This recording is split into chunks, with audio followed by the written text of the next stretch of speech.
యేసే నామంలో డైలీ మన వాక్య ధ్యానంలో మేము ఆహ్వానిస్తున్నాం.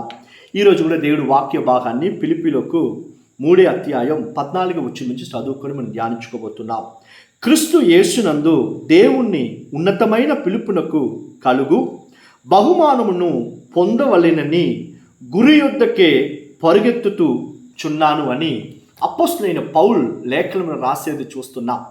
ఈ అపోస్తలుడైన పౌలు ఈ చాప్టర్లో ముందు వాక్యంలో వచనంలో చూసేటప్పుడు పౌలు చెప్తున్నాడు, నేను బెన్యమీన్ని, నేను పరిసయ్యుణ్ణి, నాకు ఎన్నో ఉన్నతమైన స్థానాలు నేను కలిగి ఉన్నాను, అయినా అవన్నీ లాభమైన అన్నిటిని నేను నష్టమని చూస్తున్నాను. ఎందుకోసం అంటే యేసు క్రీస్తుని తెలుసుకునేదానికి, ఆయన పునరుత్థానం శక్తిని నేను ఇంకా తెలుసుకునేదానికి లాభమైన అన్ని కార్యాలని నష్టమని చెప్పి విడుస్తున్నాను. అవన్నీ నాకు ఏమీ లేదని చెప్తున్నారు. అదేలాగా రాస్తా వచ్చేటప్పుడు చెప్తున్నారు, ఆయన నన్ను పిలిచిన పిలుపు కోసం, ఆ బహుమానాన్ని నేను పొందుకునే కోసం నేను పరిగెత్తుకొని వెళ్తున్నాను, యేసయ్య కోసం పరిగెత్తుతున్నానని చెప్పి అంత ఆసక్తితో ఆయన రాసేది ఈ స్థలంలో చూస్తున్నాం. అవును కదా? ఈ పౌలు మనకు ముందు ఎంత మంచి సాక్ష్యం చూడండి. ఈ వాక్య భాగం వినే మీరు ఎవరైనా కూడా సరే, మీరు దేనికోసం పరిగెత్తుతున్నారు, దేనికోసం ఫోకస్గా, వాట్ ఈస్ యువర్ టార్గెట్, నీ గోల్ ఏంటి, నీ టార్గెట్ ఏంటి, దేని చూసి కనిపెట్టుకొని మీరు పరిగెత్తుతున్నారని కొద్దిగా ఆలోచించుకొని చూడండి. మనం మార్నింగ్ లేసామంటే ఆ పని ఈ పని బిజీగా మనం పరిగెత్తుతూ ఉన్నాం.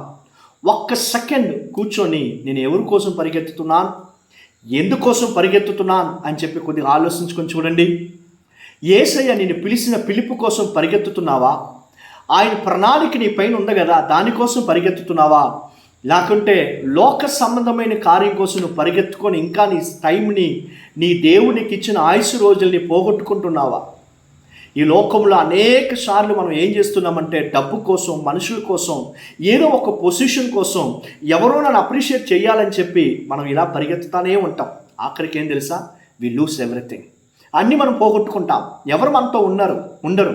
అయితే మీరు యేసయ్య కోసం పరిగెత్తేటప్పుడు, యేసయ్య కోసం నిలబడేటప్పుడు, ఆయన పిలిచిన పిలుపు కోసం మీరు పరిగెత్తేటప్పుడు లేఖనంలో రాయబడి ఉంది, ఖచ్చితంగా దేవుడు మీకు రివార్డ్ ఇస్తాడు, మీకు ఆయన బహుమానాన్ని ఇస్తాడు.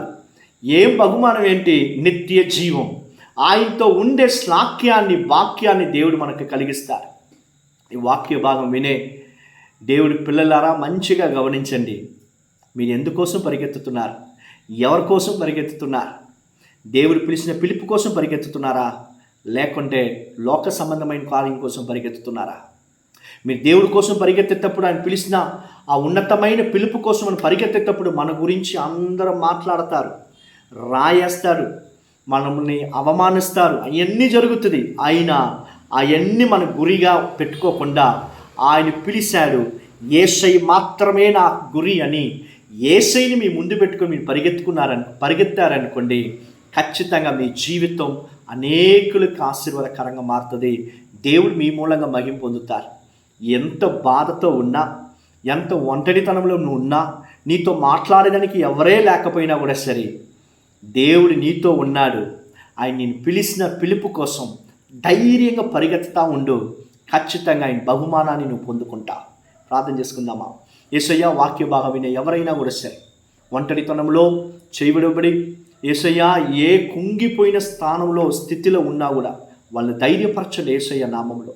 వాళ్ళపైన మీరు పెట్టున్న ప్రణాళికల్ని యేసయ్య, మీరు పిలిచిన పిలుపు కోసం వాళ్ళు పరిగెత్తేదానికి బలపరచండి యేసయ్య నామంలో. దాన్ని డిస్టర్బ్ చేసే అన్ని చీకటి శక్తి మీ నామంలో లయపరుస్తున్నా. ముట్టండి యేసయ్య మీ నామంలో, యేసు క్రీస్తు నామంలో. Touch them O Lord right now in the name of Jesus. అన్ని దురాత్మ క్రియలు యేసయ్య నామంలో లయపరుస్తున్నాం. జయాన్ని పొందుకుంటున్నాం యేసయ్య నామంలో. గొప్ప కార్యాలు మేము చూడబోతున్నాం, విశ్వాసిస్తున్నామయ్యా. యేసయ్య నామంలో ప్రార్థించి అడుగుతున్నాం తండ్రి. Amen. God bless you. All.